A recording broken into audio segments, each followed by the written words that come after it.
എവിടെ ഉള്ളതാണ്? കേരളത്തിലുള്ളതാണോ തമിഴ്നാട്ടിലുള്ള? കേരളത്തിലുള്ള കുട്ടി തന്നെയാ. വേറൊന്നും ഞാൻ പറയില്ല. അല്ല, എന്നാലും പഠിക്കാണോ? എങ്ങനെയാണ് പരിചയം? പാട്ട് പാടുന്ന കുട്ടിയാണോ? പഠിക്കാൻ. പാട്ട് പാടുന്ന കുട്ടിയാണോ? കുറച്ചൊക്കെ പാട്ട് പാടും. അപ്പൊ മറ്റേ കുട്ടിയാണ് ഈ കുട്ടി? അങ്ങനെ പറയാൻ പറ്റില്ല. അങ്ങനെ പറഞ്ഞിട്ടുണ്ടെങ്കിൽ അവളുടെ അച്ഛനും അമ്മയും തന്നെ ഇരിക്കും. കാരണം ആ കുട്ടി കൊറേ ഇതിന്റെ പേരും പറഞ്ഞ് അനുഭവിക്കാൻ നിക്കണ അവള് ഷോ. അല്ല, അന്ന് ആ കുട്ടിയുടെ ആ സിറ്റുവേഷൻ മാറ്റി കൊടുക്കുക. ആ കുട്ടിയാണ് ഈ കുട്ടി, അത് മാത്രം അറിഞ്ഞാൽ മതി. അല്ല അല്ല, അപ്പൊ ആ കുട്ടി രക്ഷപ്പെട്ടു കേട്ടോ കുട്ടി. അപ്പൊ ഈ കുട്ടി എവിടത്തിലുള്ളതാ? അത് കേരളത്തിലുള്ള കുട്ടിയാ. എങ്ങനെയാണ് പരിചയപ്പെട്ടത്? എങ്ങനെയാണ് പരിചയപ്പെട്ടതെന്ന് വെച്ചാ, ഞങ്ങള് പ്ലസ് 1 സമയത്താ പരിചയപ്പെട്ടെ. നല്ല കുട്ടിയാ. നമ്മള് എന്താ പറയാ, നമ്മളിങ്ങനെ നമ്മള് ചിരിച്ചോണ്ടിരിക്കുമ്പോൾ, ഇപ്പൊ ഞാനിപ്പോ ചിരിച്ചോണ്ടിരിക്കുന്നുണ്ട്, പക്ഷെ ഞാൻ എന്റെ വേദനകളൊന്നും പറയാത്തോടത്തോളം ചേച്ചിക്ക് എന്താണ് അനുഭവിക്കണ ഉള്ളിലുള്ളത് നമുക്ക് മനസ്സിലാവില്ല. നമ്മൾ ചിരിച്ചാൽ ഓക്കെ, ഇപ്പൊ എനിക്കും മനസ്സിലാവില്ല. നമ്മൾ ചേച്ചിനെ കണ്ടിട്ടുണ്ടെങ്കിൽ മനസ്സിലാക്കാൻ പറ്റില്ല ചേച്ചിക്ക് എന്തൊക്കെ അനുഭവിക്കുന്നുണ്ടെന്ന്, ആർക്കും മനസ്സിലാക്കാൻ പറ്റില്ല. പക്ഷെ ആ ഒരു സമയത്ത് ഞാൻ ഇങ്ങനെ ഇരിക്കണായിരുന്നു, അവളെന്നെ നോക്കിട്ട് പറഞ്ഞു, ഇല്ല അമ്മ, നിനക്ക് എന്തെങ്കിലും പ്രശ്നമുണ്ടോ? ഞാൻ ഈ സമയത്ത് നിന്റെ കൂടെ ഇരിക്കുന്നത്, നിനക്ക് എന്തെങ്കിലും പ്രശ്നം ഉണ്ടെങ്കിൽ പറയട്ടെ പ്ലീസ്, നിന്റെ മനസ്സിൽ എന്തോ ഓടിയിട്ടിരിക്കുന്നുണ്ട്, അത് എനിക്ക് മനസ്സിലാവുന്നുണ്ട്. അവനെ പറഞ്ഞപ്പോൾ എനിക്കത് ഭയങ്കരമായിട്ട് ഹിറ്റായി. ഭയങ്കരമായിട്ട് ഇല്ല, അതിനു മുമ്പ് ഞാൻ ഇവളെ കണ്ടിട്ടുണ്ട്. ഇവളെ കണ്ടപ്പോൾ എനിക്ക് വലിയ താല്പര്യമൊന്നുമില്ല. പുച്ഛല്ല അത്, താല്പര്യം എന്ത് ഇങ്ങനെ ഓരോ ഇങ്ങനെ എല്ലാവരും ഇങ്ങനെ ചിരിച്ചും കളിച്ചൊക്കെ നടക്കണം, അങ്ങനെ ഒരു കുട്ടി. പക്ഷെ അതിനുശേഷം നമ്മള് ഭയങ്കരമായിട്ട് സെന്റിമെന്റ്സിൽ ആ ഒരു ഇതില്, അയ്യോ ഇങ്ങനത്തെ ഒരു കുട്ടിക്ക് ഇങ്ങനത്തെ ഒരു എന്താ കരുണാമയായ ഒരു മുഖമുണ്ടെന്ന് അറിഞ്ഞത്. അതെ, അല്ലല്ല, ആ സിനിമാറ്റിക് ആണെന്ന് വെച്ചാൽ സിനിമാറ്റിക് എന്ന് പറയാം. പിന്നെ ഇതിനു മുമ്പൊരു എന്താ പറയാ, വൃത്തിയായിട്ട ഒരു ക്രഷ് ഉണ്ടായിരുന്നു എനിക്ക് രണ്ടു വശത്തിലൂടെ പൊക്കോണ്ടിരിക്കുന്നത്. അതെ, അല്ല, എന്നെപ്പോഴും നയിച്ചിട്ടുള്ളത് ഈ ഒരു ഇഷ്ടം, അല്ലെങ്കിൽ റിലേഷൻഷിപ്സുകളാണ്, എന്റെ ബന്ധങ്ങളാണ് എന്നെ ഏറ്റവും കൂടുതൽ ജീവിക്കാനായിട്ട് പ്രേരിപ്പിക്കുന്നത്. നമ്മൾ കൂടെ ഉള്ള ആൾക്കാരെയാണ്.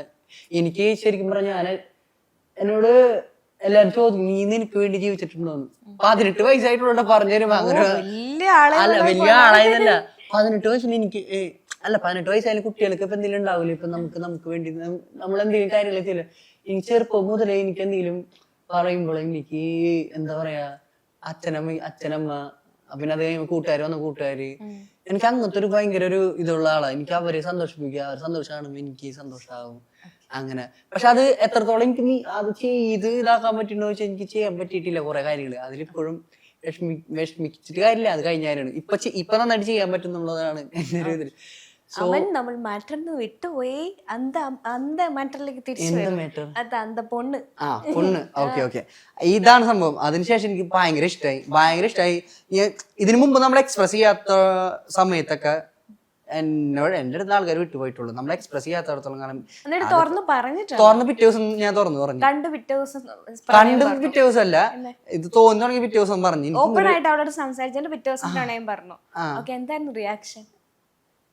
എനിക്ക് നിന്നെ ഒരു ബെസ്റ്റ് ഫ്രണ്ട് ആയിട്ടാണ്, എനിക്ക് ഇവിടെ പിന്നെ കിട്ടിയ ബെസ്റ്റ് ഫ്രണ്ട് ആയിട്ടാണ് കാണണേ.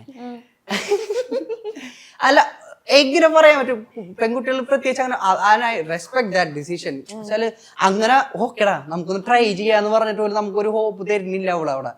നല്ലൊരു കാര്യം. സ്റ്റിൽ എന്താണെന്ന് വെച്ചിട്ടുണ്ടെങ്കിൽ ഹോപ്പ് എന്ന് വെച്ചാൽ ഹോപ്പിലാണല്ലോ നമ്മൾ ജീവിക്കണേ. ഒരു പ്രതീക്ഷ.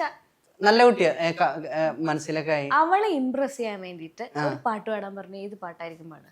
ഉരുകി പാടിയിട്ടുണ്ട്. അവളെ ഇംപ്രസ് ചെയ്യാനായിട്ടൊന്നുമില്ല, പാവം കുട്ടി. ഇപ്പൊ നന്നായിട്ട് സംസാരിക്കണെങ്കിൽ എന്നോട്. ഓക്കെ, അല്ലെങ്കിൽ അവൾ എന്തായാലും ഇത് കാണുമല്ലോ, അപ്പൊ അവൾക്ക് ഇവൻ ഇങ്ങനെയൊക്കെ ട്രൈ ചെയ്യുമ്പോ ഞാൻ എസ് പറഞ്ഞേക്കാം ഒന്ന് തോന്നിക്കാൻ സാഹചര്യമുള്ള ഒരു പാട്ട് മതി. ഓക്കെ, അതിപ്പോ ഏത് പാട്ട് പാടും? ഉരുകി പാടിയാലും മതി. ഉരുകി നല്ല വരികൾ അർത്ഥമുള്ള പാട്ട്. അതാണ് നല്ലത്. ഇത് കേട്ടിട്ടെങ്കിലും കുട്ടി ഒന്ന് മനസ്സിലേക്ക് കാണിക്കണം. അല്ല, കാണിച്ചു എടാ നീയല്ലേ പറഞ്ഞത് ഇപ്പം. അല്ല, കാണിച്ചെന്ന് വെച്ചാ അത് ആ ഒരു ഡിസിഷൻ നമ്മൾ റെസ്പെക്ട് ചെയ്യണം. കാരണം ഭയങ്കര പ്രാക്ടിക്കലായിട്ട് ചിന്തിക്കണം. ശരി, അതൊക്കെ നമുക്ക് മനസ്സിലാക്കുന്നു. പക്ഷെ നീ നിന്റെ പ്രണയം വിട്ടിട്ടില്ലല്ലോ. ഇല്ല. നീ ഒരു തവണ റിജക്ട് ചെയ്താലും വീണ്ടും ട്രൈ ചെയ്യണമല്ലോ. ട്രൈ ചെയ്ത് ശല്യപ്പെടുത്താറൊന്നുമില്ല. എന്തായാലും എന്തുവാ ഇത്, എന്തെങ്കിലും ഒരു കരിക്കെത്തിക്കട്ടെ എന്തായാലും ഒന്ന് ഓക്കെ ഓക്കെ. അല്ല എനിക്ക് ഈ കാര്യം പറയുമ്പോൾ നമ്മള് അറിയാതെ പോലും പേര് പോലും വായന വിടാൻ പാടില്ല. പിന്നെ അതിപ്പോ ഇൻസ്റ്റാഗ്രാമിൽ സെർച്ച് ചെയ്ത് കണ്ടുപിടിക്കാതെ. സാരമില്ല, പോകുന്നതിന് മുമ്പ് നമുക്ക് പേര് നോക്കാം. Okay okay. जरा कभी मेरी नजर से खुद को देख भी, है चांद पे भी दाग पर न तुझ में एक भी, जो भी है सब मेरा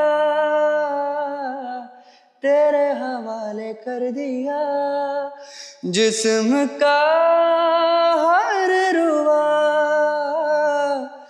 तेरे हवाले कर दिया, ना हो के भी करीब तू हमेशा पास था, कैसों जन्म भी देखता मैं तेरा रास्ता. ഹിന്ദിയിലെ മനസ്സിലായോ? എനിക്ക് മനസ്സിലായില്ല. ആ കുട്ടിക്ക് ഹിന്ദി അറിയോ? ഹിന്ദി അറിയാം അവൾക്ക്. എന്നാ പിന്നെ രക്ഷപ്പെട്ടു നീ. അപ്പൊ ഹിന്ദി എനിക്ക് മനസ്സിലായിട്ടില്ല, അവൾക്ക് മനസ്സിലായെന്ന് ഞാൻ പ്രതീക്ഷിക്കുന്നു. നീ ഇത്ര ഫീൽ ചെയ്ത് പാടിയ സ്ഥിതിക്ക്. അപ്പൊ നെക്സ്റ്റ് പരിപാടീസ് എന്താണ്? പ്രോഗ്രാംസ് ഒക്കെ കഴിഞ്ഞിട്ടുണ്ട്, ഇനി നെക്സ്റ്റ് ഫ്യൂച്ചർ പ്ലാൻസ് എന്താണ്? മ്യൂസിക് ചെയ്യുക, കോൺസേർട്ടുകൾ ചെയ്യുക, നല്ല നല്ല വീഡിയോസുകൾ ഇറക്കുക കണ്ടന്റ് ആയിട്ട്. എനിക്ക് റോസ്റ്റിംഗ് വീഡിയോസ് ഒക്കെ ഭയങ്കര ഇഷ്ടമാണ്. ഞാൻ ഈ ചെറുപ്പം മുതലേ, അതായത് നമ്മുടെ അർജുൻ ചേട്ടനൊക്കെ ഫേമസ് ആവുന്നതിന് മുമ്പ് കാരമിനാറ്റിയാണ് ഇന്ത്യയിൽ റോസ്റ്റിംഗ് ഉണ്ട്. ആളൊക്കെ ഒരുപാട് ഫോളോ ചെയ്തിരുന്നത്. അപ്പം എനിക്കിങ്ങനെ നമ്മളെ കണ്ടന്റിൻ്റെ ഒരു സംഭവം എന്ന് പറയുമ്പോൾ, ഇപ്പം ഇങ്ങനത്തെ ഇൻ്റർവ്യൂ ഒക്കെ ഓക്കെ, ഇൻ്റർവ്യൂ എന്ന് പറയുമ്പോൾ നമ്മളൊരു പേഴ്സണൽ ആയിട്ടുള്ള ലൈഫ് നമ്മൾ എക്സ്പ്ലോർ ചെയ്യണം ഒരാളുടെ. പക്ഷെ കണ്ടന്റ് എന്ന് പറയുമ്പോൾ അങ്ങനെയല്ല. നമ്മളിപ്പോൾ ഒരു കാര്യം ചിന്തിച്ചിട്ടുണ്ടെങ്കിൽ, ഇപ്പോൾ ഹാഷിർ അവരൊക്കെ ചിലപ്പോൾ നമ്മൾ ചിന്തിച്ച കാര്യമായിക്കോളൂ, നമുക്ക് നാളെ അപ്ലോഡ് ചെയ്യാമെന്ന് വിചാരിക്കുന്ന കാര്യം ചിലപ്പോൾ അവർ അപ്ലോഡ് ചെയ്തിട്ടുണ്ടാവും. ഈ കണ്ടന്റുകളൊക്കെ അതാണ്. എനിക്കിങ്ങനെ കണ്ടന്റ് ക്രിയേഷനൊക്കെ ഒരുപാട് ഐഡിയാസ് വരും, പക്ഷെ മനസ്സ് സമ്മതിക്കില്ല ചില സമയത്ത്. പിന്നെ അതിനനുസരിച്ചുള്ള ഫോണും അല്ല. അപ്പം എല്ലാവരെയും പിന്നെ കടം വാങ്ങിച്ചിട്ടൊക്കെ വേണം ഫോൺ ചെയ്യണമെങ്കിൽ. അപ്പം കണ്ടന്റ് ക്രിയേഷൻ, പാട്ട്, സിനിമ അങ്ങനെയൊക്കെ ആയിട്ട് നടക്കാം. എല്ലാ ആഗ്രഹങ്ങളും സാധിക്കട്ടെ, ഒരുപാട് പാട്ടുകൾ ഉണ്ടാവട്ടെ, നല്ല നല്ല കാര്യങ്ങൾ ജീവിതത്തിൽ സംഭവിക്കട്ടെ. ഒപ്പം ആ കൂട്ടുകാരിയെ കൂടെ കൂടിയിട്ട് അവൾ എപ്പോഴെങ്കിലും എസ് പറയട്ടെ. അപ്പം എനിക്ക് വേണ്ടിയിട്ട് ഒരു പാട്ട് പാടാൻ പറഞ്ഞാൽ ഏത് പാട്ട് പാടും? ഏത് പാട്ട് വേണം? എനിക്ക് വേണ്ടിയിട്ട് നിനക്ക് ഇഷ്ടമുള്ള പാട്ട് പാടാം. ഏത് പാട്ട്? എനിക്ക് പാട്ട് ഭയങ്കര ഇഷ്ടമാണ്. അപ്പം ഞാൻ എന്തായാലും കേൾക്കും. നമുക്കൊരു എസ്തറ്റിക് പിടിച്ചാലോ നമുക്ക്? തെൻകാറ്റിനിമ്പങ്ങളെ തേനാടും റോജാക്കളെ എന്ന ജാലങ്ങളെ കണ്ണോട് തോന്നും ഇരു കണ്ണീരിലാടും കൈ സേരും കാലം அதை என் நெஞ்சம் தேடும் இதுதானே என் ஆசைகள் அன்பே என் இனிய பொன் நிலாவே பொன் நிலவில் என் கனாவே